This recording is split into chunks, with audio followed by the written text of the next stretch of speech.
میں گہری نیند میں تھی جب اس پل مجھے اپنے سینے پر کسی کا ہاتھ محسوس ہوا تھا۔ میں نیند میں ہی پریشان ہو گئی تھی۔ میں نے بیڈ کی چادر کو مٹھیوں میں کھینچ لیا۔ وہ ہاتھ سرکتے سرکتے میرے پیٹ پر آ گیا تھا۔ میرا دل بھی قابو ہو رہا تھا۔ ایسا محسوس ہوتا تھا جیسے دھڑک دھڑک کر پاگل ہو جائے گا، اور جیسے ہی وہ اجنبی ہاتھ میرے مزید نیچے ہوا تو جھٹکے سے میری آنکھ کھل گئی تھی۔ میرا پورا وجود پسینے سے شرابور تھا۔ میں نے ماتھے پر آیا پسینہ صاف کیا اور گہری گہری سانس لینے لگی۔ کمرے میں گپ اندھیرا ہو رہا تھا۔ جلدی سے میں نے سائیڈ لیمپ پر چلایا تھا اور پانی کا گلاس بھر کر اپنے لبوں سے لگایا تھا۔ جیسے جیسے پانی کے قطرے میرے حلق میں جانے لگے مجھے سکون محسوس ہوا تھا۔ جب میں نے ایک پرسکون سانس خارج کر کے جب ہر منظر کو غور سے دیکھا تو تمام چیزیں اپنی جگہ پر موجود تھی۔ اگر کوئی میرے کمرے میں نہیں آیا تھا تو پھر وہ ہاتھ کس کا تھا؟ یہ احساس ہی میرا دم نکالنے کے لیے کافی تھا۔ میں بے ساختہ کمرے سے باہر آئی تھی۔ چاروں جانب نگاہ گھما کر دیکھا تو پورا گھر سناٹے کی زد میں تھا۔ گھر میں موجود تمام افراد اپنے اپنے کمرے میں دبے سو رہے تھے۔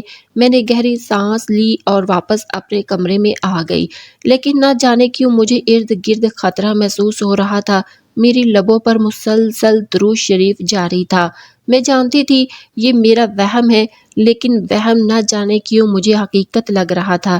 میں خاموشی سے بستر پر لیٹ گئی اور دل ہی دل میں درود شریف کا ورد کرتے ہوئے کب گہری نیند میں سو گئی مجھے کچھ علم نہ تھا۔ اگلی صبح جب میں بیدار ہوئی تو کمرے میں میری امی موجود تھی اور میرے کپڑے ترتیب سے رکھ رہی تھی۔ وہ مجھے دیکھتے ہوئے بولی، نیلم، تم نے میری زندگی خراب کی ہوئی ہے۔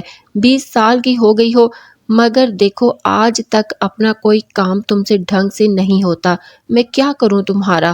وہ روایتی ماں کی طرح شروع ہو گئی تھی، جبکہ میں ایک بار پھر پورے کمرے کو غور غور سے دیکھنے لگی تھی۔ میں ابھی تک رات میں ہوا وہ واقعہ بھول نہیں پائی تھی۔ میری امی نے جب مجھے ارد گرد دیکھتے ہوئے پایا تو غصے سے بولی، پہلی بار اپنا کمرہ دیکھ رہی ہو جو اس طرح رد عمل ظاہر کر رہی ہو؟ فوراً اٹھو اور اپنے کپڑے تبدیل کر کے باہر آؤ۔ تمہارے ابو اور بھائی کام پر جا چکے ہیں، لیکن لڑکی تمہیں کوئی ہوش نہیں ہے۔ جب باپ بھائی والا گھر ہوتا ہے تو بہن بیٹیوں کو جلدی جلدی بیدار ہو جانا چاہیے، لیکن تم دن چڑھے تک سوتی رہتی ہو۔ وہ غصے سے بول کر کمرے سے باہر چلی گئی تھی، جبکہ نہ جانے کیوں وہ اجنبی ہاتھ مجھے ابھی تک اپنے جسم پر رینگتا ہوا محسوس ہو رہا تھا۔ میں نے اللہ کا نام لیا اور باتھ روم میں چلی گئی۔ امی نے پہلے ہی میرے پہننے والے کپڑے نکال دیے تھے۔ میں نے جیسے ہی شاور آن کیا اور نہانے کے لیے نیچے کھڑی ہوئی تو نہ جانے کیوں یکدم مجھے ایسا لگا تھا جیسے میرے پیچھے کوئی کھڑا ہوا ہے۔ میں نے پلٹ کر دیکھا تو وہاں کوئی نہیں تھا۔ یہ کیسا احساس تھا میں سمجھ نہیں پا رہی تھی۔ آج سے پہلے میرے ساتھ ایسا کبھی نہیں ہوا تھا، لیکن یہ سب اچانک سے کیوں ہو رہا تھا؟ میں نے سوچ لیا تھا کہ میں امی سے اس سلسلے میں بات کر کے دم لوں گی۔ میں نے جلدی جلدی نہا کر اپنے کپڑے تبدیل کر لیے تھے۔ اکثر اوقات مجھے نہانے میں تقریباً 20 سے 30 منٹ کا وقت لگتا تھا، لیکن آج خوف کے باعث میں مشکل سے 10 منٹ میں باتھ روم میں ٹہر نہیں پائی تھی۔ کمرے میں آتے ساتھ ہی میں نے باہر کی جانب دوڑ لگا دی تھی۔ مجھے کمرے میں ٹھہرنا بھی عجیب سا لگ رہا تھا۔ میں امی کے پاس آئی تو وہ دوپہر کے لیے سبزی کاٹ رہی تھی۔ میں ان کے قریب ہی بیٹھ گئی تھی، جبکہ وہ مجھے دیکھتے ہوئے غصے سے بولی، اب کیا میں تمہیں یہاں لا کر ناشتہ دوں؟ میرا پیچھا چھوڑو اور جاؤ ناشتہ نکالو اور تناول کرو۔ پریشان کر دیا ہے تم نے، اور فوراً آٹا گوندھ لینا۔ تمہارے ابو اور بھائی 2-4 گھنٹے میں واپس آ جائیں گے، پھر دوپہر کے کھانے کی تیاری کرنی ہے۔ نہ جانے کیوں آج امی کو بہت غصہ آ رہا تھا اور اسی وجہ سے میں ان سے کوئی بات بھی نہیں کر پا رہی تھی۔ میں خاموشی سے کچن میں آ گئی تھی، جلدی سے اپنے لیے ناشتہ نکالا، مگر پہلا نوالا منہ میں ڈالتے ہی مجھے اکائی سی آ گئی تھی اور میں فوراً بیسن میں جھک گئی تھی۔ میری حالت عجیب سی ہو رہی تھی۔ امی نے جب مجھے الٹی کرتے دیکھا تو فوراً میری پیٹھ سہلانے لگی اور ساتھ ساتھ روایتی ماؤں کی طرح ان کے تانے شروع ہو گئے، ہمیشہ کہا ہے تمہیں کہ باہر کی خراب تیل میں اپنی چیزیں نہ کھایا کرو، لیکن نہیں بھئی، تمہیں تو بس اپنی ہی کرنی ہوتی ہے۔ میں آج کچھ نہیں بول رہی تھی، ورنہ عموماً جب امی شروع ہوتی تھی تو میں بھی خاموش نہیں رہتی تھی۔ میں خاموشی سے کرسی پر نڈال ہو کر بیٹھ گئی تھی۔ میری امی مجھے پانی کا گلاس پکڑاتے ہوئے بولی، کیا ہوا ہے تمہیں؟ صبح سے چپ کیوں لگی ہوئی ہے؟ سب خیریت ہے نا؟ ان کا لہجہ روکھا تھا۔ میں نے ایک نگاہ سے ان کو دیکھا تھا اور سر نفی میں ہلا کر لاؤنج کے صوفے پر لیٹ گئی تھی۔ مجھے اپنی حالت عجیب سی محسوس ہو رہی تھی، جسم میں درد ہو رہا تھا، ایسا لگتا تھا جیسے ایک ایک اعضاء دکھ رہا ہو۔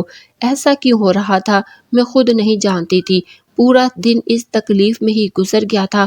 کئی بار میں نے امی سے بھی اس چیز کی شکایت کی تھی کہ امی میری کمر میں بہت درد ہو رہا ہے، سر بھی درد کے باعث پھٹنے کے قریب آ گیا ہے، میں کیا کروں؟ جبکہ میری اماں محض ایک ہی بات بول رہی تھی، تمہاری طبیعت مجھے کچھ ٹھیک نہیں لگ رہی، تم اپنے کمرے میں جا کر آرام کر لو۔ مگر میں انہیں کیسے بتاتی کہ میں کمرے میں جانے سے ہی تو کترا رہی ہوں؟ میں خاموشی سے لاؤنج میں ہی لیٹ رہی تھی۔ وقت کا پہیہ گھومتا جا رہا تھا۔ بھائی اور ابو بھی آ گئے تھے۔ میری ایسی حالت دیکھ کر ان دونوں نے ہی مجھے ڈاکٹر کے پاس چلنے کی تاکید کی تھی، مگر مجھ میں اتنی ہمت نہیں تھی کہ میں چل کر دروازے تک چلی جاتی۔ مجھے شام ہوتے ہوتے بخار چڑھ گیا تھا۔ امی ہلکان ہو گئی تھی، وہ فوراً ہی بھائی کو ڈاکٹر کو لینے کے لیے بھیج چکی تھی۔ میری حالت ایسی نہیں تھی کہ میں چل کر کلینک تک جاتی۔ تھوڑی دیر بعد ہی لیڈی ڈاکٹر آئی تھی اور میرا مکمل معائنہ کر کے امی کو دیکھتے ہوئے بولی، ان کے جسم میں توانائی کی کمی ہے، آپ انہیں فروٹ اور دودھ وغیرہ دیں، انشاءاللہ بہتر ہو جائے گی۔ اور ان کی شادی کو کتنا عرصہ ہو گیا ہے؟ جبکہ میں نے اور امی نے حیران ہو کر انہیں دیکھا تھا۔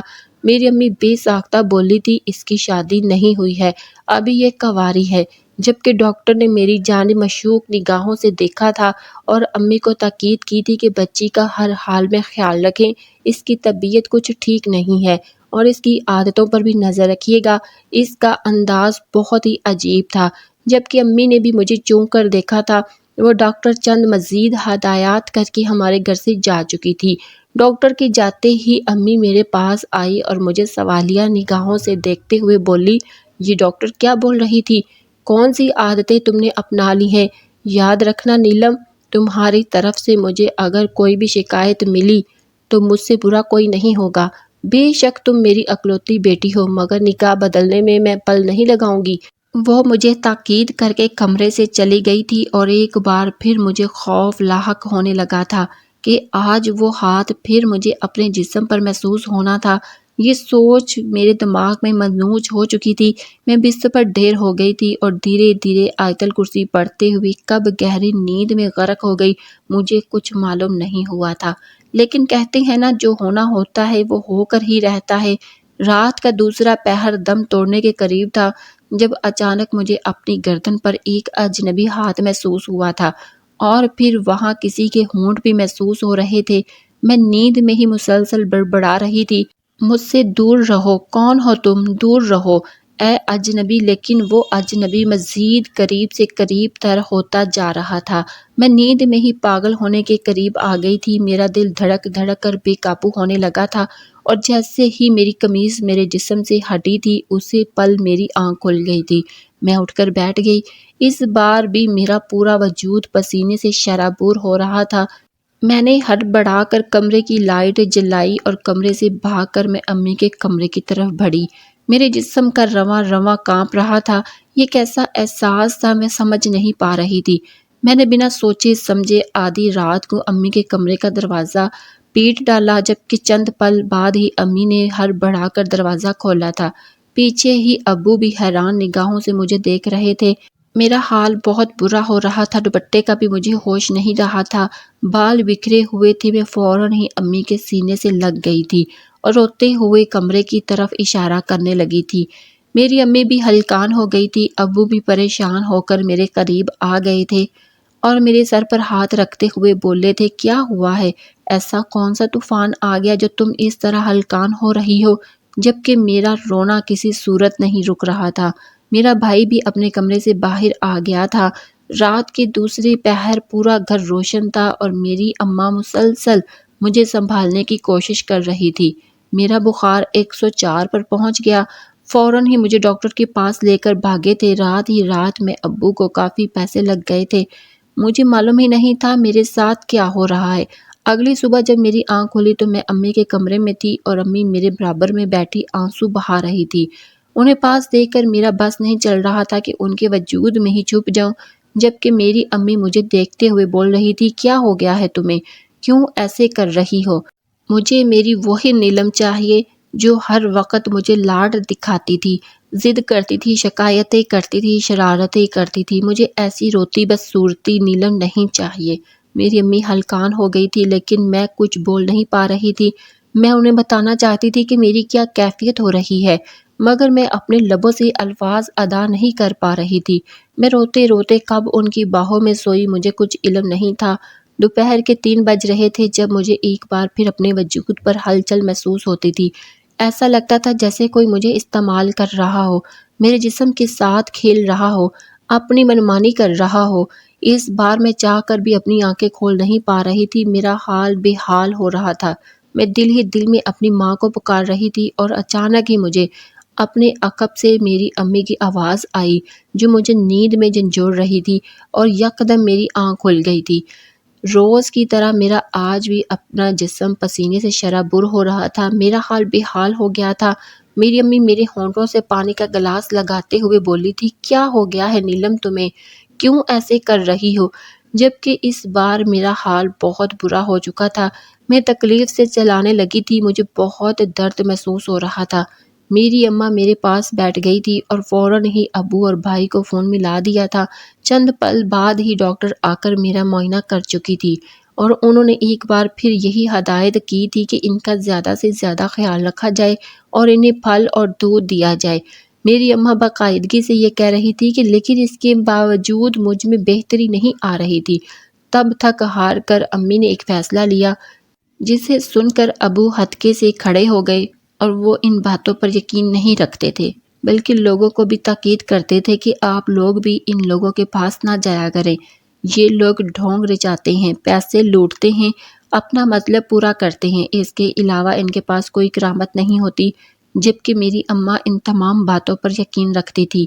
ان کا کہنا تھا کہ یہ پیری فقیری والے بابا بہترین شخصیت کے حامل ہوتے ہیں، ان کے پاس بہت کرامات ہوتی ہے۔ میرے ابا فوراً ہی منع کرنے لگے کہ میں اپنی بیٹی کو وہاں نہیں جانے دوں گا۔ ہم اس کا علاج بہترین جگہ پر کروائیں گے اور معلوم کریں گے کہ اس کے ساتھ کیا مرض ہے۔ لیکن میری اماں شاید میرا مرض پکڑ چکی تھی۔ وہ ابا کو منع کرتے ہوئے بولی، ہرگز نہیں، اس کے ساتھ ڈاکٹری مسئلہ نہیں ہے۔ میں سمجھ گئی ہوں، رات میں اچانک اٹھ جانا اور پھر نیند میں گھبرا جانا، اس کے ساتھ کچھ اثرات کا معاملہ ہو گیا ہے۔ میں مزید خوف زدہ ہو گئی تھی۔ میں اب سونا نہیں چاہتی تھی، حالانکہ مجھے بہت نیند آ رہی تھی۔ رات کا آخری پہر چل رہا تھا اور میں آنکھ کھول کر بیٹھی ہوئی تھی جب اچانک ہی مجھے ایسا محسوس ہوا تھا جیسے میرے قریب سے کوئی گزرا ہے۔ میں نے چاروں جانب نگاہ گھمائی لیکن کوئی نہیں تھا۔ میں فوراً ہی زمین پر سے اٹھی تھی اور اماں کے پاس قریب ہو کر بیٹھ گئی۔ میں نے اپنے کمرے میں جانے کی دوبارہ غلطی نہیں کی تھی۔ میں ہر وقت اپنے ماں باپ کے کمرے میں رہنا پسند کرتی تھی، اور ابھی اچانک جو وہم مجھے ہوا تھا وہ میرے رونگٹے کھڑے کر چکا تھا۔ امی نے جیسے ہی میرا وجود اپنے قریب محسوس کیا تو ان کی آنکھ فوراً کھل گئی تھی۔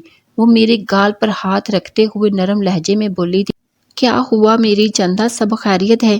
جبکہ میں نفی میں سر ہلاتے ہوئے بولی، امی کمرے میں کوئی ہے، مجھے ابھی محسوس ہوا ہے، وہ میرے پاس سے گزرا ہے، میں بتا رہی ہوں میں بچ نہیں پاؤں گی۔ جبکہ میری اماں نے مجھے فوراً ہی اپنی آغوش میں چھپا لیا تھا۔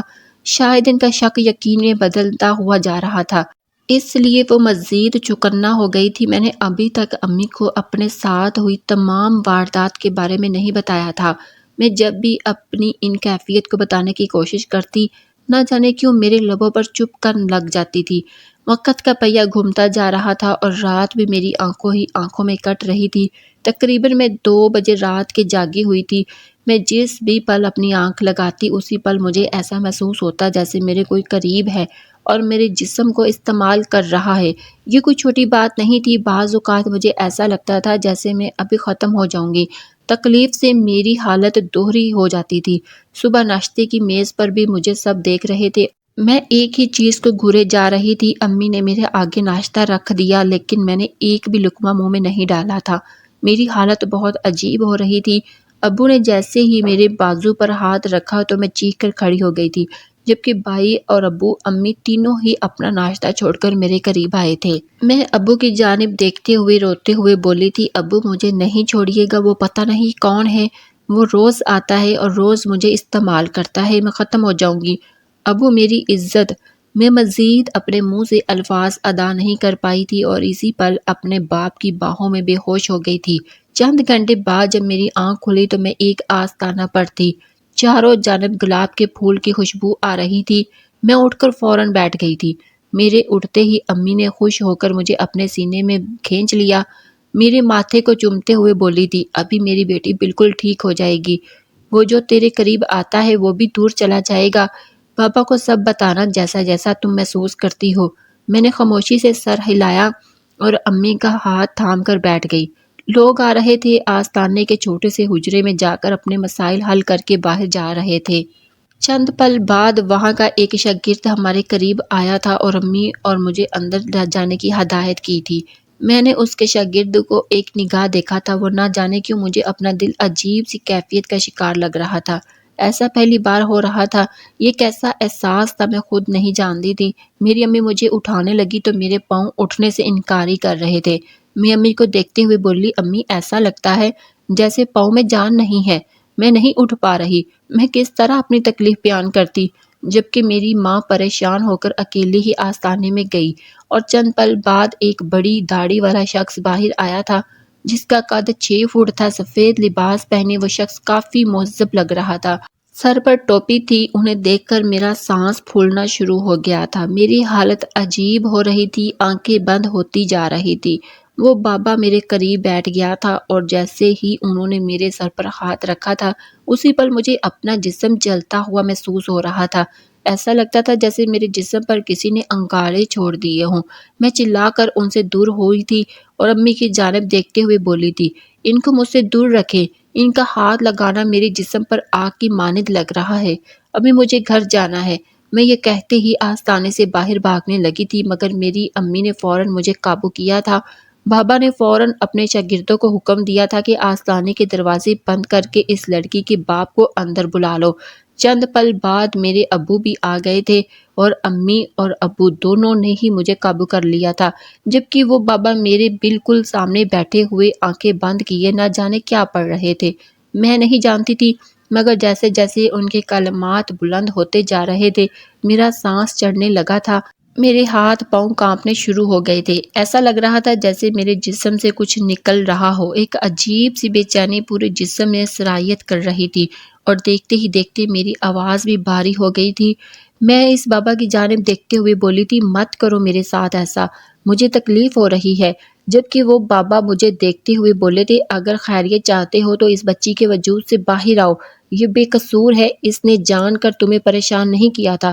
وہ کس سے باتیں کر رہے تھے میں نہیں جانتی تھی مگر اچانک ہی میرا جسم جھٹکے کھانے لگا تھا، پورا وجود کانپنا شروع ہو گیا تھا۔ میں کبھی اوپر کو اٹھتی تو کبھی نیچے زمین پر لیٹ جاتی۔ میری ماں باپ نے مجھے بہت مضبوطی سے تھام رکھا تھا۔ بے شک ایک ماں باپ ہی ہوتے ہیں جو اولاد کے ہر مسئلے میں اپنے پاس رکھتے ہیں، انہیں بیچ راہ میں چھوڑ نہیں دیتے، اور چند پل بعد ہی مجھے اتنی تکلیف ہوئی تھی جس کو میں لفظوں میں بیان نہیں کر سکتی۔ ایسا لگ رہا تھا جیسے میرے جسم کو کسی نے کاٹ دیا ہو اور اس میں کسی نے لال مرچیں ڈال دی ہوں۔ میں چلا اٹھی تھی پر اسی پل گر کر بے ہوش ہو گئی تھی۔ وقت کا پہیہ گھومتا جا رہا تھا اور میری آنکھیں تقریباً 2 گھنٹے بعد کھلی تھی۔ میں بابا کے آستانے میں موجود تھی۔ میں نے چاروں جانب نگاہ گھمائی تو اچانک مجھے اپنا وجود ہلکا پھلکا محسوس ہوا تھا۔ ایسا لگ رہا تھا جیسے میرے جسم سے کوئی چیز نکلی ہو۔ وہ چیز کیا تھی میں ابھی تک ناواقف تھی۔ مجھے اٹھا دیکھ کر فوراً ہی اس کے شاگرد میرے قریب آئے تھے اور پانی مجھ پر جھڑکنے لگے تھے۔ میں امی اور بابا کو حیران نگاہوں سے دیکھ رہی تھی۔ اس کے بعد انہوں نے میری ماں کی طرف تعویذ بڑھایا تھا اور انہیں تاکید کی تھی کہ مجھے پہنا دیں۔ امی نے جیسے ہی وہ تعویذ پہنایا تو مجھے عجیب سی خماری آنے لگی تھی، میری آنکھیں نیند کے باعث بند ہونے لگی تھی مگر امی نے مجھے جگایا تھا اور چند پل بعد حجرے میں موجود بابا نے مجھے کمرے میں آنے کی ہدایت کی تھی۔ اس بار میں کھڑی ہوئی تھی اور میرے وجود میں ایک توانائی سی محسوس ہوئی تھی جیسے میں پہلے محسوس کیا کرتی تھی۔ مجھے امی اپنے ساتھ اس حجرے میں لے گئی تھی۔ میرے ابو بھی میرے پاس ہی بیٹھے ہوئے تھے، انہوں نے میرا ہاتھ ابھی تک مضبوطی سے تھام رکھا تھا۔ وہ بابا مجھے دیکھتے ہوئے بولے، کیسا محسوس کر رہی ہو بیٹی؟ طبیعت کیسی ہے تمہاری؟ میں نے ہلکا سا سر ہلایا تھا اور انہیں دیکھتے ہوئے نرمی سے بولی تھی، جی اب بہتر محسوس کر رہی ہوں۔ ایسا لگ رہا تھا جیسے ایک نئی جان مجھ میں پیدا ہوئی ہے۔ وہ بابا میری بات سن کر مسکرائے تھے اور مجھے دیکھتے ہوئے بولے، اب جو پوچھوں گا اس کا جواب دینا، اس کے بعد تمہارا علاج ہوگا۔ تم نے اپنے ساتھ بہت غلط کیا ہے جس کی وجہ سے تمہاری کیفیت ایسی ہو گئی تھی، لیکن پریشانی کی کوئی بات نہیں ہے۔ تمہارے ساتھ جو بھی مسئلہ تھا اس مسئلے کو ختم کر چکا ہوں، لیکن جڑ سے ختم کرنے کے لیے کچھ دن درکار ہے۔ اچھا مجھے یہ بتاؤ، تمہارے گھر میں کوئی درخت ہے؟ میں چند پل کے لیے خاموش ہو گئی تھی، پھر میں نے سر ہلاتے ہوئے بولی، جی ہمارے گھر میں ایک نیم کا درخت ہے جس کے پاس میرا جھولا بندھا ہوا ہے۔ کیوں، سب خیریت ہے؟ میرا لہجہ انجان تھا۔ وہ بابا میری جانب دیکھتے ہوئے بولے، اور اس جھولے کے ساتھ تم کیا کرتی ہو؟ میں کچھ پل کے لیے خاموش ہو گئی تھی، میرا دل خوف سے دھڑک اٹھا تھا، لیکن اپنے آپ میں ہمت جمع کرتے ہوئے بولی، زیادہ کچھ خاص نہیں، بس اس پر بیٹھتی ہوں، جھولے لیتی ہوں، کتاب پڑھتی ہوں، کھانا کھاتی ہوں اور کچھ نہیں کرتی۔ جبکہ بابا نے سر نفی میں ہلایا تھا اور مجھے دیکھتے ہوئے بولے، بیٹی آپ کو گھبرانے کی ضرورت نہیں ہے۔ جوانی میں ہر ایک بندہ غلط راہ کی طرف گامزن ضرور ہوتا ہے، اس لیے جو بھی آپ کرتی تھی وہ ہمیں بتائیں تاکہ ہمیں پتہ چل سکے کہ یہ معاملہ آپ کے ساتھ کیوں پیش آیا۔ میرا دل زور زور سے دھڑکنے لگا تھا، ایسا لگتا تھا جیسے باہر آ جائے گا۔ میرے برابر میں میرا باپ بیٹھا تھا، میری ماں بھی میرے قریب تھی، ان کے سامنے کیسے بتاتی؟ میں سر جھکا گئی تھی، جبکہ وہ بابا مسکرائے تھے اور مجھے دیکھتے ہوئے بولے، کوئی بات نہیں، پریشان نہ ہو، اگر نہیں بتانا چاہتی تو مت بتاؤ۔ یہ بول کر انہوں نے میری اماں کو دیکھا اور ڈھکے چھپے لفظوں میں بولے تھے، اپنی بیٹی کے لیے رشتہ تلاش کرو اور اسے اپنے گھر کا کرو۔ بیٹی کے جوان ہوتے ہی اس کی شادی کر دی جائے تو بہتر ہوتا ہے۔ اگر یہ غلط عمل میں پڑتی ہے تو اس کا گناہ آپ لوگوں کو بھی۔ دراصل یہ کچھ غلط چیزیں دیکھتی ہے، وہ بھی کسی درخت کے نیچے بیٹھ کر، تو یہ معاملات ہو جاتے ہیں۔ درخت کے قریب پر بہت سی چیزیں ہوتی ہیں جو ہمیں نظر نہیں آتی، لیکن وہ ہمیں بخوبی دیکھ سکتی ہے۔ آپ کی بیٹی نے بھی کوئی ایسی غلطی کی ہے، اسی لیے اس کے ساتھ یہ واقعہ پیش آیا ہے۔ اس کے قریب آنے والا ایک جن تھا جو کافی سالوں سے آپ کے ہی درخت پر موجود تھا، جو آپ لوگ نہیں جانتے تھے۔ اس نے کبھی آپ کو پریشان نہیں کیا تھا کیونکہ آپ نے کبھی اس کو تکلیف نہیں پہنچائی تھی، مگر جب آپ کی بیٹی کے پاس موبائل آیا اور اس نے نازیبا تصویریں وہیں پر بیٹھ کر دیکھی تو اس جن کے جذبات بھی وہ ابھر آئے اور اسی پل وہ آپ کی بیٹی کی خوبصورتی پر مائل ہو گیا۔ آپ کی بیٹی جس رات یہ کام کر کے وہاں سے اپنے کمرے میں آئی تھی، اس پل ہی وہ جن اس کے قریب ہو گیا تھا اور رات میں ہی اس کے ساتھ غلط فعل انجام دینے لگا تھا۔ تمہارے جسم میں درد ہونا، رات کو عجیب سی بے چینی ہونا، یہ سب اسی کی وجہ سے ہی ہو رہا تھا۔ اگر تم چاہتی ہو کہ یہ سب تمہارے ساتھ نہ ہو تو اس لیے تمہیں ضروری اقدامات اٹھانے ہوں۔ میری آنکھیں شرم سے جھک گئی تھی، میرے باپ کے سامنے میری تمام پول کھول دی گئی تھی۔ میری اماں بھی حیرانی بھری نگاہوں سے مجھے دیکھ رہی تھی، شاید انہیں بھی میری اس حرکت کی امید نہیں تھی۔ خاندان میں کسی کو بھی موبائل لینے کی اجازت نہیں تھی، لیکن لاڈلی ہونے کے باعث میرے بابا نے مجھے موبائل دلایا تھا۔ شروعات کے دنوں میں تو میں اس موبائل کا اچھے سے استعمال کرتی تھی، لیکن جیسے جیسے مجھے موبائل استعمال کرنا آیا، میرے انداز بدل گیا تھا اور میں غلط راہ کی طرف گامزن ہونے لگی تھی، اور کہتے ہیں نہ، جب آپ کی پکڑ ہوتی ہے تو پھر معافی نہیں ملتی۔ اس بابا کا کہنا تھا کہ میری شادی جلد سے جلد کروا دی جائے، ورنہ یہ معاملہ میرے ساتھ دوبارہ پیش آ سکتا ہے، اور مجھے زیادہ سے زیادہ اپنی ماں کے قریب رہنا تھا۔ تنہا مجھے بالکل نہیں رہنا تھا، ورنہ وہ جن میرے قریب آ سکتا تھا اور رات بھر میرے جسم کا استعمال کر کے اپنی تشویش مٹا سکتا تھا۔ میں بہت زیادہ خوفزدہ ہو گئی تھی، میری عمر زیادہ نہیں تھی، اس لیے ڈر بجا تھا۔ گھر آتے ہی میری ماں نے مجھ سے موبائل چھین لیا تھا اور مجھے کھڑی کھوٹی سنائی تھی۔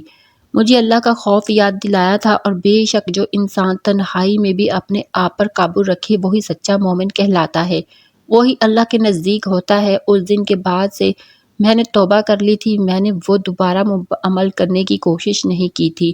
میں اب کبھی بھی اس نیم کے درخت کے قریب نہیں جاتی کیونکہ مجھے عجیب سا خوف محسوس ہوتا تھا، ایسا لگتا ہے جیسے وہی اجنبی ہاتھ کہیں سے بھی آ جائیں گے۔ میری امی نے میرے لیے بہترین رشتے تلاش کرنا شروع کر دیے تھے۔ شروعات کے دنوں میں بھائی نے احتجاج کیا تھا کیونکہ میری عمر اتنی نہیں تھی، مگر ابو اور امی نے دبے الفاظوں میں ہی اسے تمام باتیں سمجھا دی تھی۔ مجھے بہت شرمندگی محسوس ہو رہی تھی، اور بے شک جو لوگ ایسا کام کرتے ہیں انہیں شرمندہ ہی ہونا پڑتا ہے۔ بابا اور امی کی اٹک محنت کے بعد ایک بہترین رشتہ میرے لیے مل گیا تھا، اور چند روز بعد ہی میری منگنی اس شخص سے کروا دی گئی تھی۔ میں اس کا ساتھ پا کر بہت خوش ہوئی تھی۔ شاید میرے دل میں بھی یہ خواہش اور امنگ جاگ گئی تھی، اس لیے نہ میں اپنی امی کو روکا تھا اور نہ ہی اس سے کوئی بات کہی تھی۔ تقریباً 4 مہینے بعد میری شادی طے کر دی گئی تھی اور ایک بہترین شخص کے ساتھ مجھے باندھ دیا گیا تھا۔ آج بھی میں اس وقت کو یاد کرتی ہوں تو میرے رونگٹے کھڑے ہو جاتے ہیں، اور میں خدا سے دعا کرتی ہوں کہ کبھی بھی وہ پل دوبارہ میرے نصیب میں نہ آئے۔ اللہ کا لاکھ لاکھ شکر ہے کہ میں اس مرض سے باہر آ گئی، اور بے شک جو لوگ تنہائی میں بھی اپنے نفس پر قابو پاتے ہیں وہی بہترین شخصیت کے حامل ہوتے ہیں۔ ناظرین، بہت محنت سے یہ ویڈیو بنائی گئی اور آپ تک پہنچائی گئی۔ اس پیغام کو دوسروں تک بھی ضرور پہنچائیں، شیئر کریں ویڈیو کو، اور چینل کو بھی ضرور سبسکرائب کیجیے گا۔ آپ کو کہانی کیسی لگی کمنٹ میں بھی ضرور اپنی رائے کا اظہار کیجیے گا۔ ملتے ہیں اگلی ویڈیو تک، اللہ حافظ۔